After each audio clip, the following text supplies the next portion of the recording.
Hi, welcome to Picayune Conversations. I'm Calvin, this is Lindsay.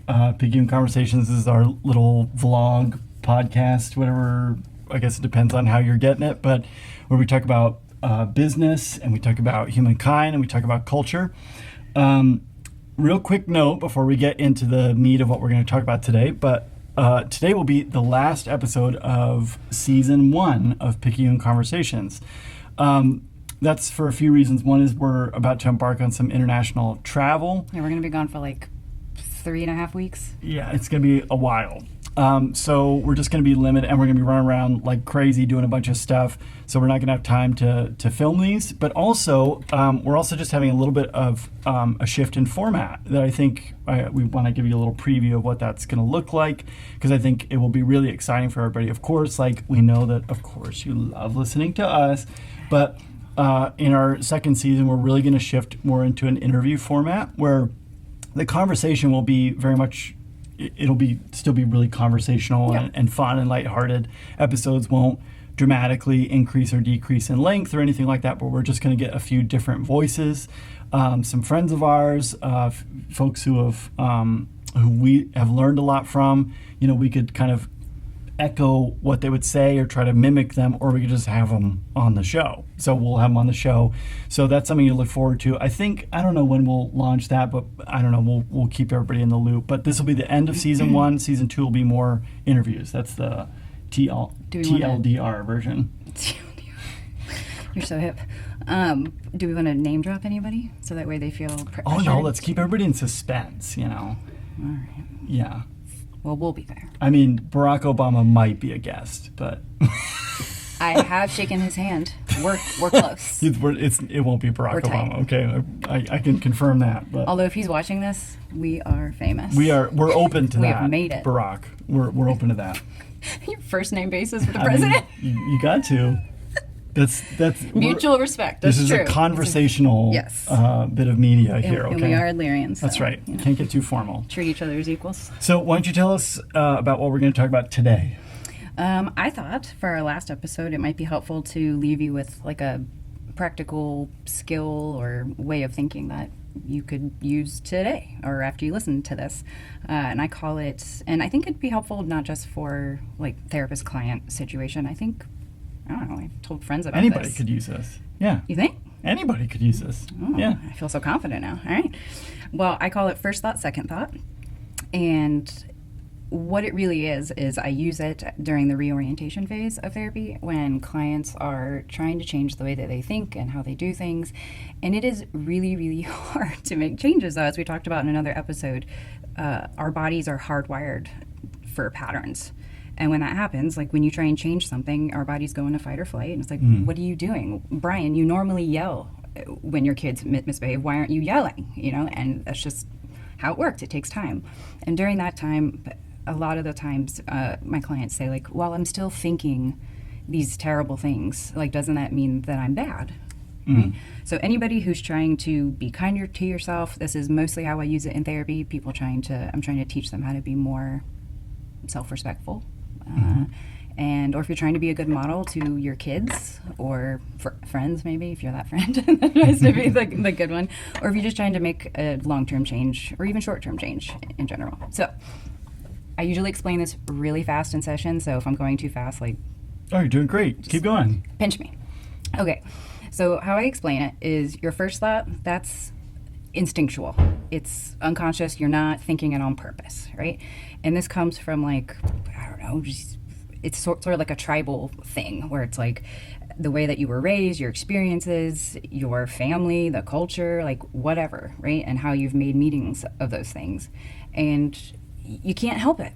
Like I'll give an example. I was going to use the traffic example, but I don't like that one as much. I use it way too much.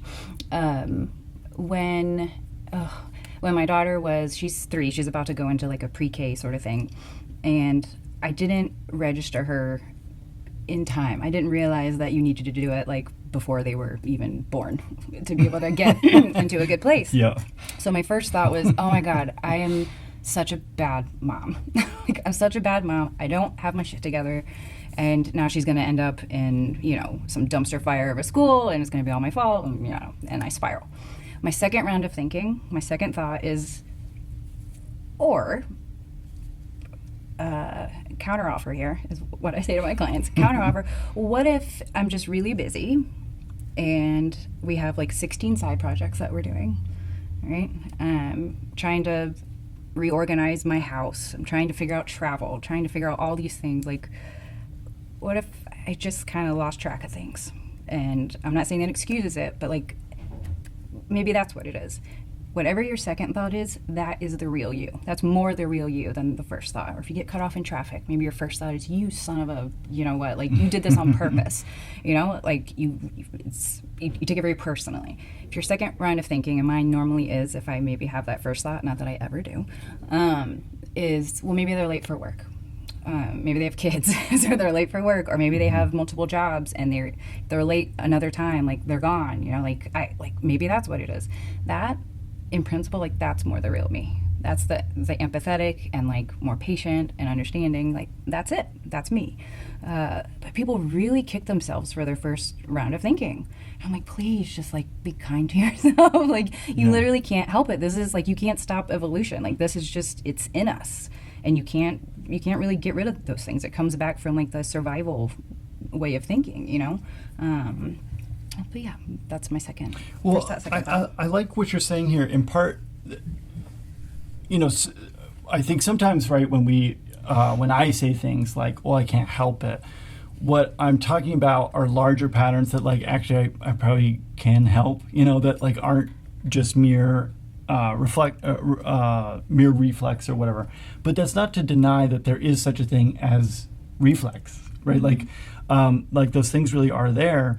But what you're talking about is a choice that follows reflex. Like, what is it that we lean into? Yes. And that's the gift that I'm hoping to bestow on everyone, is that it matters most what you do with your thoughts. Even if you do something with the first thought, not the second thought, but like it matters more what you do. That's who you are. Yeah, so I think that's that creates a little bit more room for us to just be imperfect human beings. Mm-hmm. A little bit more room for the body to be the body, and not this like perfectly structured, you know, highly curated thing that never thinks anything irrational or whatever. Like, we're not particularly rational, No. and this is maybe the great overstatement of the Enlightenment, right? Is that human beings are fundamentally rational beings. Which now we've got like really cool research on this that shows that it's not that rationality or reason like it doesn't play a really significant part in how we function and whatever, but that's not actually what leads us in life. And so I think what's nice about that is it just lets us be human. Yes. But then also it still maintains that we do have some responsibility, because I think this is the other thing that maybe I would tend to do, or I have clients who do this, or I've watched other people do this, is that they say, well, you know, but like, I mean, this is where my head goes, right? Mm-hmm. And as if, and there's nothing I can do about it. Like, that's the other half of the sentence. And it's to say, no, actually, okay, that's where your head goes. And you can then make a choice to make a counteroffer. I really like that language of counteroffer, of what is it that you're going to lean into here? Are you going to lean into these thoughts that are kind of reflexive and either judgmental or unkind, whether to yourself or to other people? Are you going to lean into depressive or anxious thoughts? Or are you going to say, oh, well, there's that anxious thought.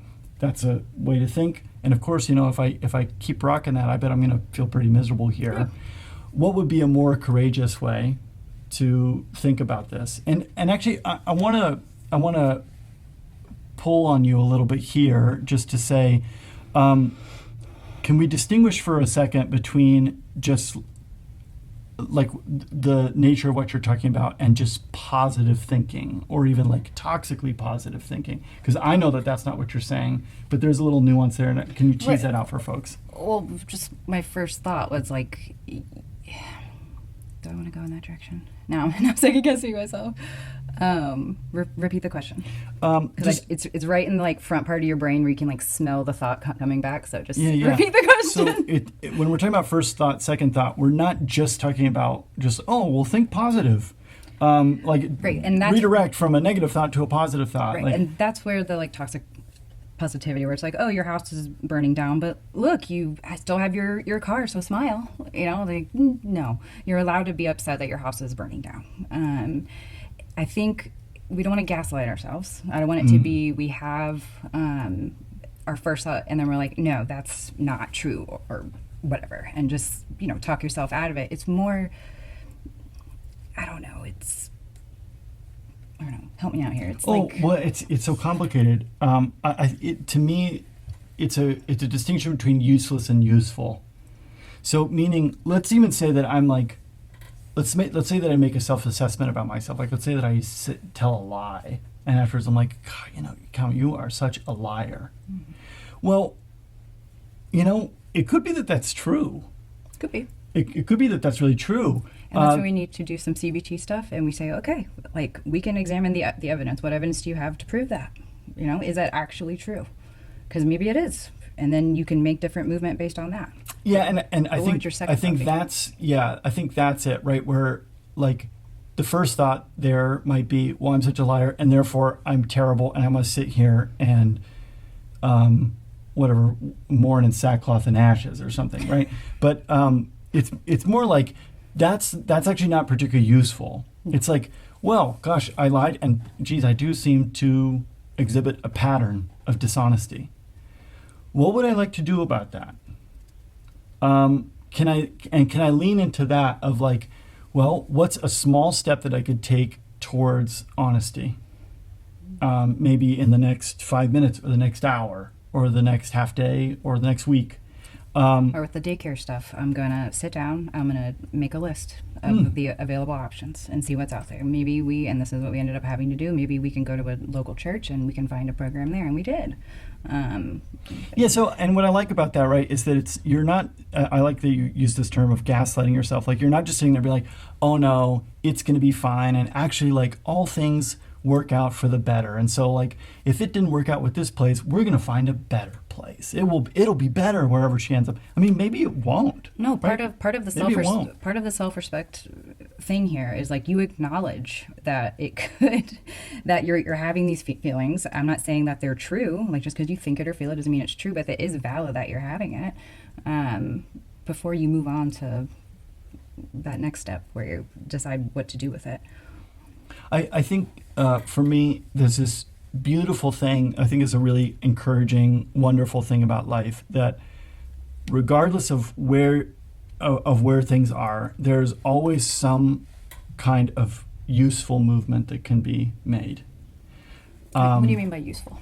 I mean useful in regards to... Is it actually getting you towards your desired goal in life? Well, a little bit of that, but sometimes our goals in life are mistaken. And so I'm more talking in terms of, like, relative to nature, meaning sitting around feeling bad about yourself for being a liar does not improve anything for either for you or for humankind at all. To say, the reality is that things don't typically go well for people who are dishonest. And so therefore, like, I don't really want to be a dishonest person that incurs burdens upon other people, and it puts burdens on me. It lends to a general milieu of distrust in the world, and that's not something that I want to contribute to. So here's a small step that I can take towards honesty. Well, that's useful, and it's like getting myself aligned with the nature of reality. Human beings, I don't care who you are or what you believe, religion, creed, culture, whatever. Generally, human beings do not take kindly to dishonesty. No. Yeah. In the same way that, this gets to Adler's life tasks of, like, you gotta work, you gotta somehow sort out how you're gonna get along and share the world with other people, and you gotta develop some relationships that are intimate. And so I think if the thoughts that we're thinking and the actions that we're taking, right, are moving us towards those tasks of life and helping us to solve those problems of living in a better way, then I say that's useful. The stuff that moves us, that pulls us away from those tasks, that's what I would call useless. I don't mean that in, like, an insulting way. I just mean it in a descriptive way.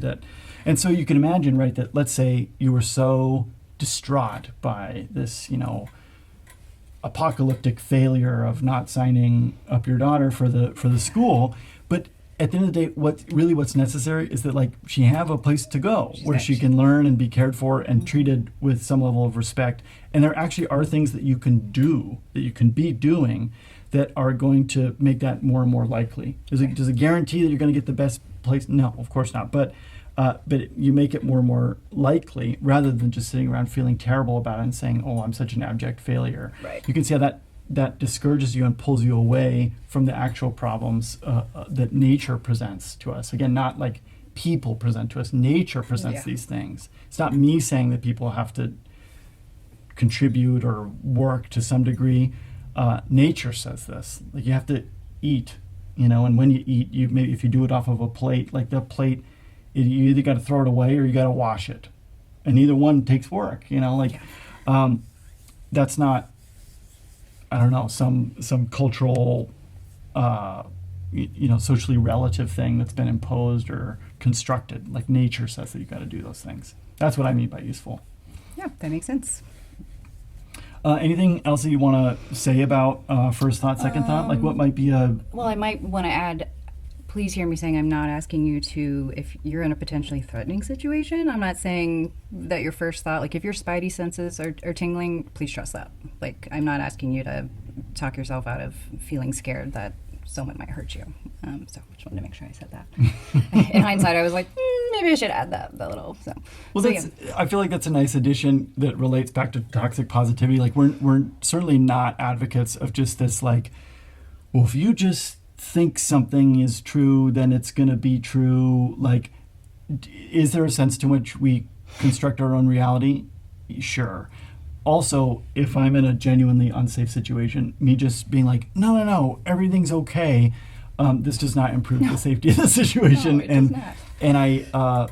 And what I do then is I render myself unable to adapt properly to the environment. And so I like that you're extending to people this respect for them to say, no, like there are things that you need to properly adapt to, but we can be watchful, we can be mindful, particularly when there are patterns of thinking. Yeah.